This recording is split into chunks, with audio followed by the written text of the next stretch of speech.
जय जगन्नाथ। नमस्कार श्रोताबंधु। जीवन एक रहस्यमय और गुरुत्वपूर्ण भिडर कथावस्तु माध्यम आपण मानक यही चैनल को स्वागत करुँची। अनुरोध करुँची कि भिडटी मूल शेष पर्यंत देखी भिडर यही कथावस्तुटी को शुणी पारे अवश्य हृदयंगम करें। यही भिडर कथावस्तुटी है भगवान श्रीहरि विष्णु और तांकर सेवक वाहन पक्षीराज गरुड़ मध्य कथोपकथन। एकदा पक्षीराज गरुड़ दुई हाथ जोड़ी प्रभु गोलोक बिहारी विष्णु को पचारिले, प्रभु मनुष्यर मृत्यु हो गला परे पुनर्बार काहाकू केमिति की जन्म मिली थाए, मृत्यु पूर्वर मनुष्य को सब की संकेत मिली थाए। सेवक जिज्ञासा गरुड़र कथा शुणी भगवान विष्णु हसिले, कहिले हे विनीता नंदन, मोर यही सुंदर सृष्टि रे जार जन्म अच्छी तार मृत्यु निश्चित अच्छी, जार उत्थान अच्छी तार पतन ही अच्छी। तेणु जीव निज जीवन काल रे कुकर्म रे लिप्त रही निजे निजर दुखर कारण ही होइथाए। यही संसार मोह माया पड़ी जीव निज पारधर मंद एवं उत्तम कर्म बल रे जन्म मृत्यु चक्र रे पड़ी बारंबार सृष्टि रे जोनि जन्म होइथाए एवं दुख कष्ट जंत्रणा भोग करिथाए। देख यही वृक्षर शाखार एक सुआर शावक केमिति आनंद रे क्षुधा मेटाऊँची। वास्तव में गत जन्म से जड़े अभिलाषी साधु थिला, ता आश्रम रे बहुत पशुपक्षी रोहुथिले, से शुआ सारी मानंकु पोषण करिथिला।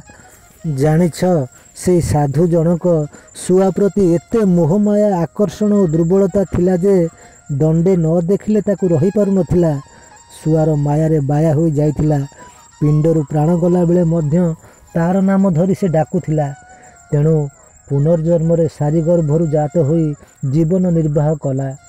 जीव जीवनर कर्मर बले अंत काले जहा चिंता करे ताहा ही पुनर्जन्मर रूप नहीं थाए। हे विनीता नंदन, यह ही सत्य। जो मानव निज जीवन काल रे देवस्व राजस्व ब्रह्मस्व हरण करिथाए किंबा गुरुपत्नी को रमण करिथाए, आसंता पुनर्जन्म रे दुष्टिहीन अंध होई जन्म हेबा सहित दारुण दरिद्रता भोग करिथाए। जो नर कि नारी निज जीवन काल रे अन्यर सुख को सह्य करि न पारी ईर्ष्या करे, अन्य को निंदा और समालोचना करे, अपमान करी कष्ट दिए एवं निजे खुशी हुए, आसंता जन्म रे से दांत और नख थिबा पशु शृगाल किंबा कुकुर जोनि रे जन्म हुए।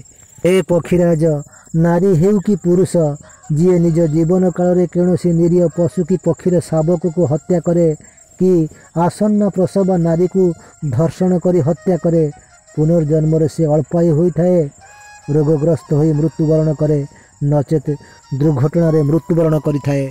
जो पुरुष की नारी निजर जीवन काल रे सत्य धर्म दान ध्यान ईश्वर चिंतन करिथाए, तृषातुर क्षुधार्थ को आहार देइथाए, जीव प्रति दया करिथाए, सर्व जीवंक भितरे मो आत्मार सत्ता अनुभव करी मते भजिथाए, आसंता जन्म रे एक महान आत्मा रूपे धरारे आविर्भाव होइथाए। हे पक्षीराज, जो नर कि नारी मनुष्य होई पशुपरी आचरण करे, पशुपरी अखाद्य भक्षण करे, विवेकहीन होई अन्य प्रति कदर्य व्यवहार करे, से पशुजोनि रे जन्म होइथाए। एवं मानवर जीव प्रति सामान्य टिके दया क्षमा की विचार न थाए, बारंबार से जीव हत्या करे, आसंता जन्म रे कंसे गर्भरु जन्म होई दरिद्रता हेबा सहित दुख कष्ट भोग करे।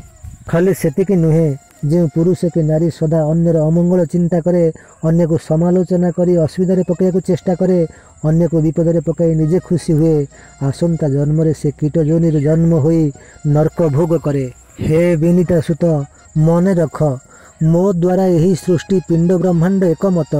जीव निजर कर्म बल रे सौभाग्य और दुर्भाग्य को प्राप्त करिथाए।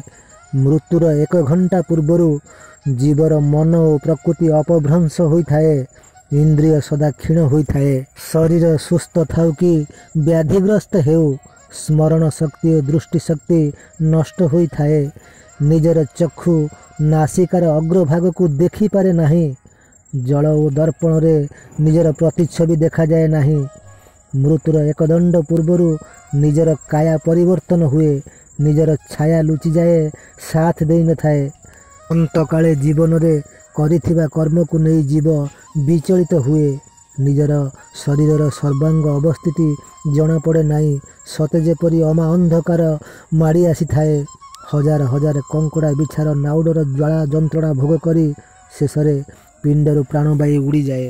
ଶ୍ରୋତାବନ୍ଧୁ, ଆଜି ପାଇଁ ଏତିକି। ପୁନଶ୍ଚ ସାକ୍ଷାତ ହେବ ନେକ୍ସଟ ଭିଡ଼ିଓରେ। ରହିଲି, ନମସ୍କାର, ଧନ୍ୟବାଦ।